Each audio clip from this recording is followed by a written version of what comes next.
You know you've got a really good remaster on your hands when you've got a content creator making a tips video for beginners for a game that is decades old. My name is Tom, otherwise known as Titanium Legman, and welcome back to the channel.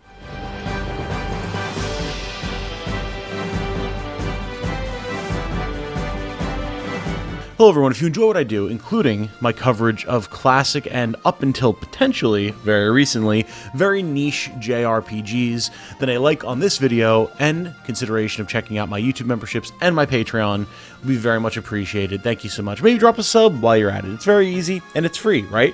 And hey, if you decide to hit up Patreon or my YouTube memberships, you will have your name featured at the end of videos just like this one every week.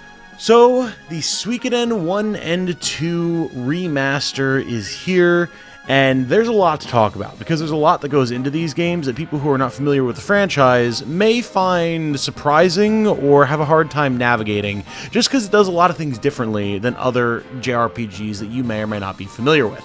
Because there is so much to talk about, I'm actually going to break this into two parts. This video is going to be the Suikoden 1 remaster tips, and then we'll have another video talking about Suikoden 2 sometime in the near-ish future.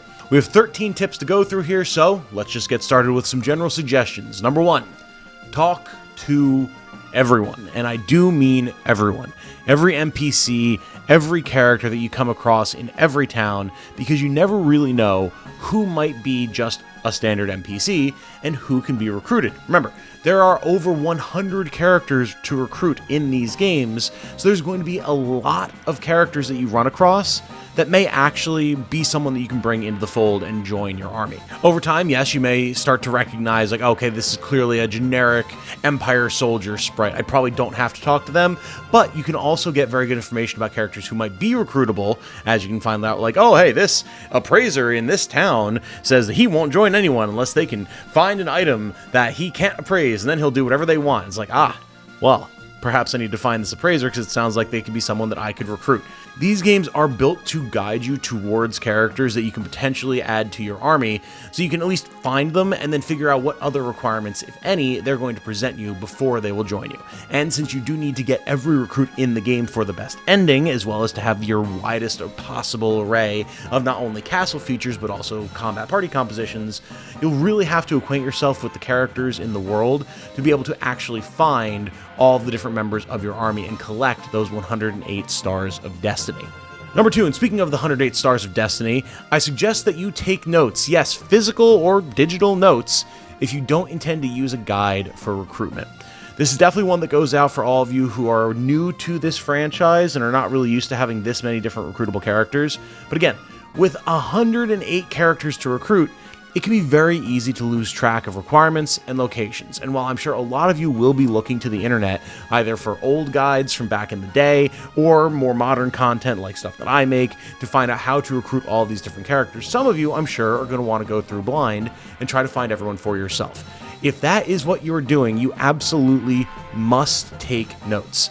There are characters that can be permanently missed. There are characters that can die. There's a lot of intricacies for a lot of these different recruitments.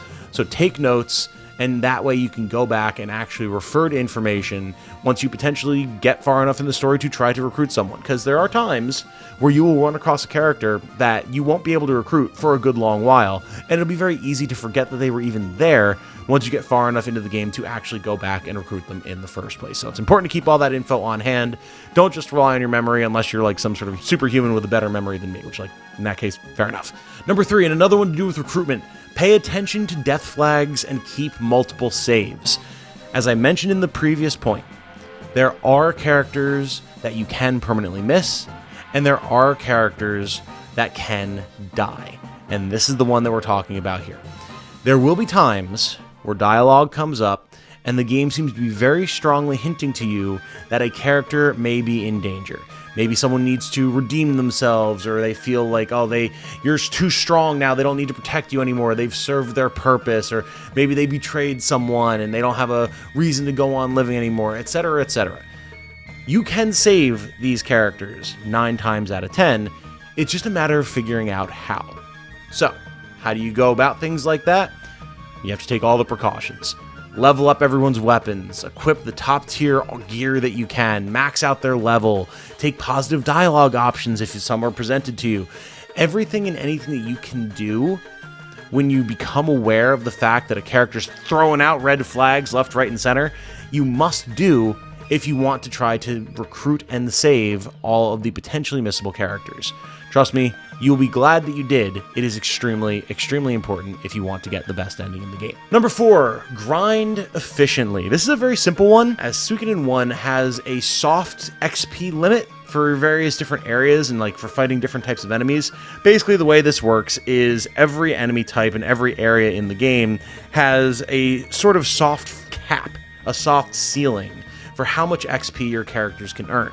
And once they hit that point, the amount of XP that you're going to get per enemy that you slay will drop to like single-digit numbers.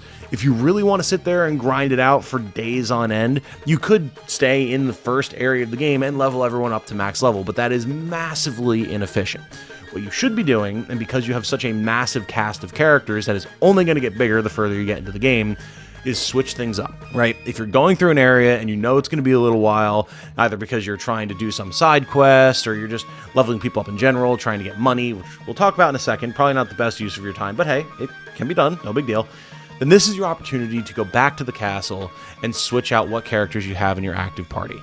You're going to want to try out most of these characters at one point or another. They're not all on equal footing. There are definitely some who are better than others, but especially if you're going in for the first time, you won't know who the best and worst characters are and who you like the most and least in your party if you don't try it out, right? So, once you hit that XP cap and you can see a character's really not leveling at an efficient rate anymore, swap them out, bring someone else in. Maybe you'll find a new favorite. Maybe you'll find a new Unite combination. Who knows? Anything is possible when you've got this large of a cast.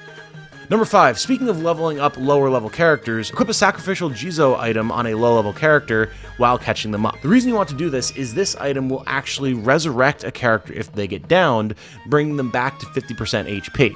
This is very important, as a character who is down at the end of combat gets no XP, and if you're taking a low-level character into an area that matches your current level, there's a decent chance that they could just get blown up unexpectedly by an unfortunately targeted enemy attack. So, by having one of these items on them, you can massively increase the likelihood that they survive to the end of the combat, and then they can get a huge XP boost and probably not need any more of these resurrection items after like a battle or two. But it's just an easy way, especially if you have a couple on hand that you're not really using, to just guarantee that a weaker character with some potential gets the levels that you want them to get. Number 6, earn money with dice, not combat. Now, we mentioned this very briefly in the efficient grinding point a couple of sections back.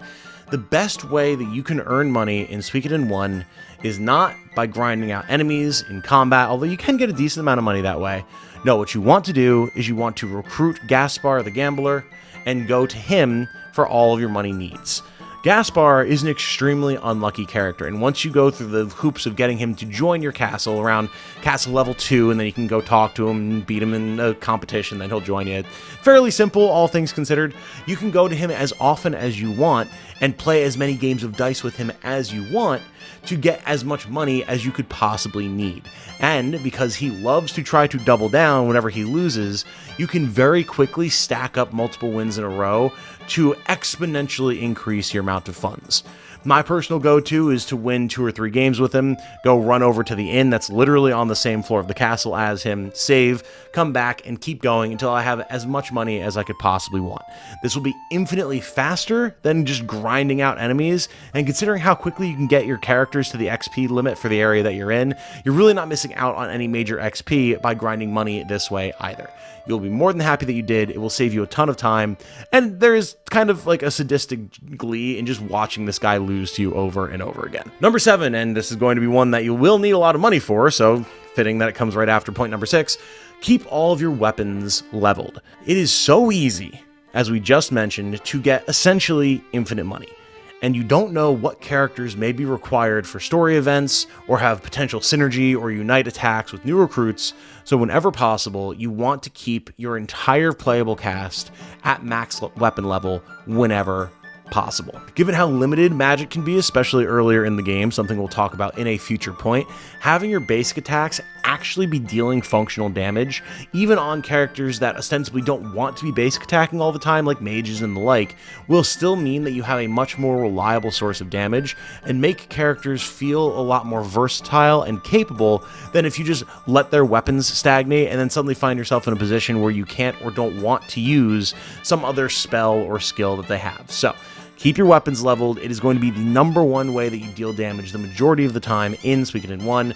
You'll be very happy that you can bring in a character and have them be at a decently leveled point in terms of their damage if you suddenly decide that you need them on your team. For the last of our general tips, we have number 8.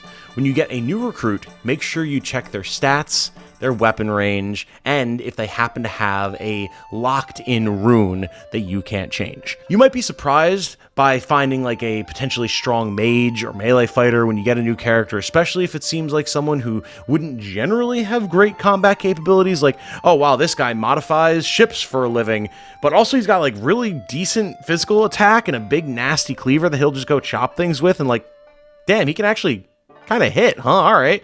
Or, wow, this old man has like a walking stick and uses some potions, but also got a pretty good magic stat. Let's see how that levels up. Maybe he'll get a bunch of slots. Maybe he'll get some better magic as he levels, right? Who knows? You should never judge a book by its cover, or at least hopefully you were taught that as a kid.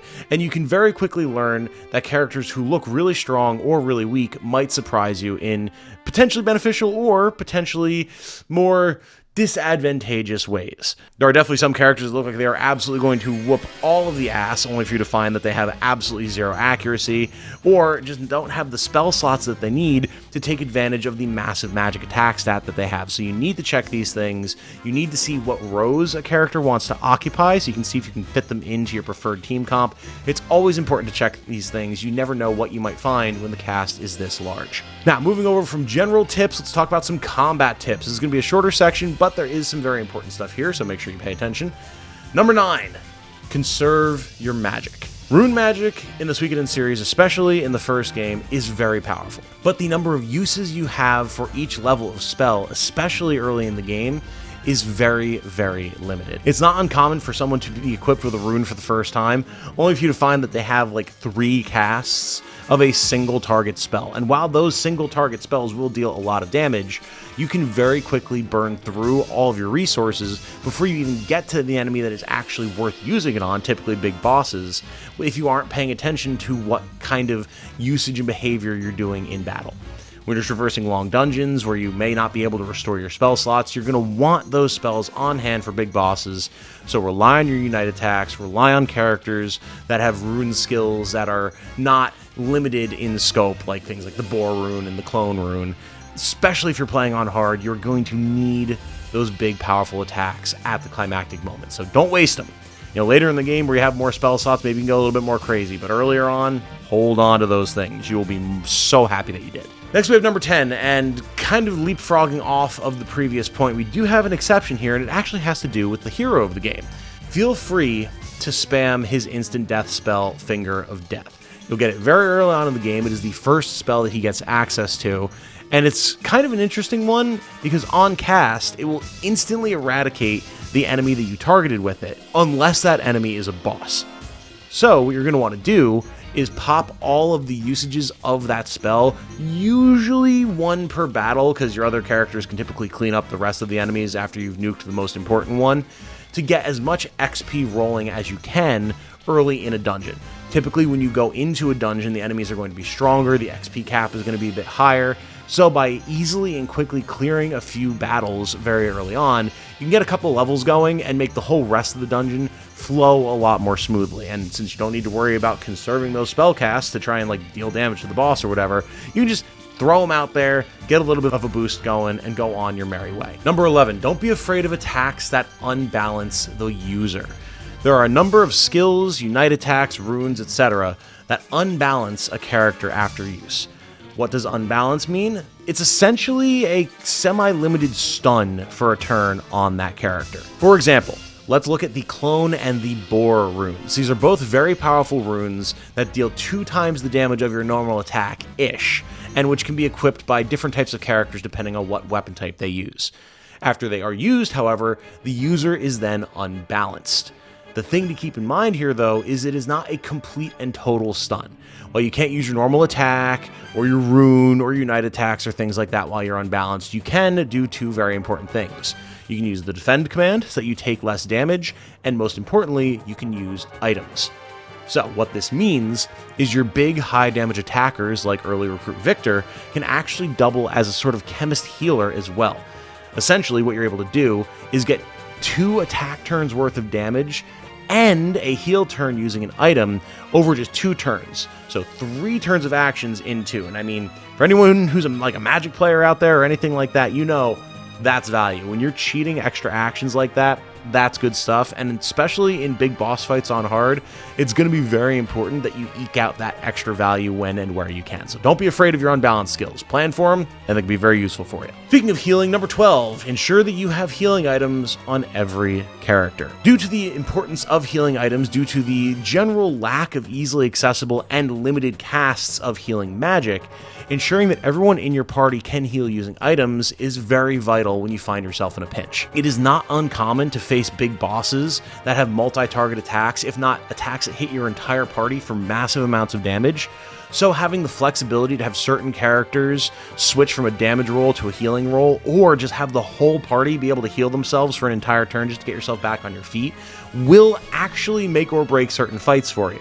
You know, if anyone who's gotten to the castle at the beginning of Suikoden 1, the zombie dragon, you know exactly what I'm talking about. If you don't have items on all of your characters there, you're going to be in for a very, very bad time. So you've got the inventory slots. You don't need every slot on every character just for equipment. Bring some medicine, bring some mega medicine, and you'll be in a much more comfortable position. Finally, number 13, don't feel the need to put a magic rune on every character. Now, this should be fairly obvious for anyone who's familiar with RPGs, but of course, not every character is built the same. Everyone has different stat spreads, and there are going to be some characters, like Victor, who we mentioned earlier, who are just overall bad with magic and would much prefer a rune that gives them some other option in terms of a skill or a stat boost compared to some magic rune. Victor in particular likes the clone rune that you can find early on in the game, which gives him that big 2x damage attack, unbalances him, gives you the chance to use an item, all that type of good stuff.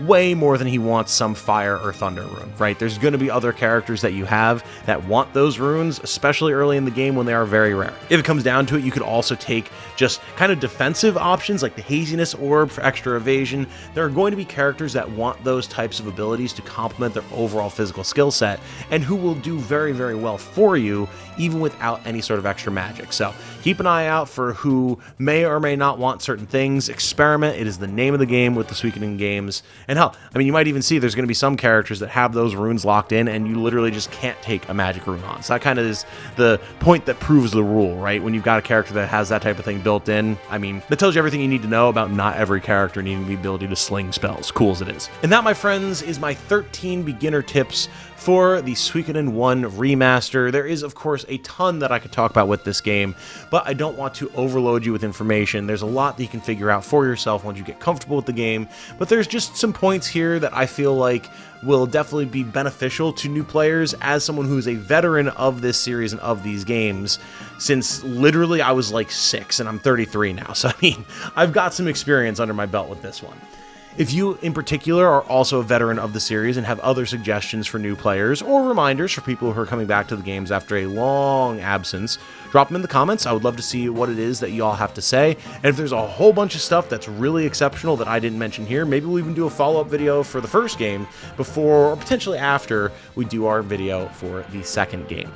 Overall, I'm extremely happy that I get to talk about this game with all of you. I'm so glad that there's so many people who've never played it before that are getting to experience it for the first time. This is really a dream come true. Like, I'm a kid in a candy shop right now. Until the next video, though, which I will hopefully have out very soon as another Suikoden video, my name has been Tom, otherwise known as Titanium Legman. Thank you to all of you who have directly supported the channel all these years. You can find their names scrolling by right now on the right side of the screen. Both my patrons and my YouTube members. You guys make it so much easier to keep this whole thing turning. I appreciate it endlessly.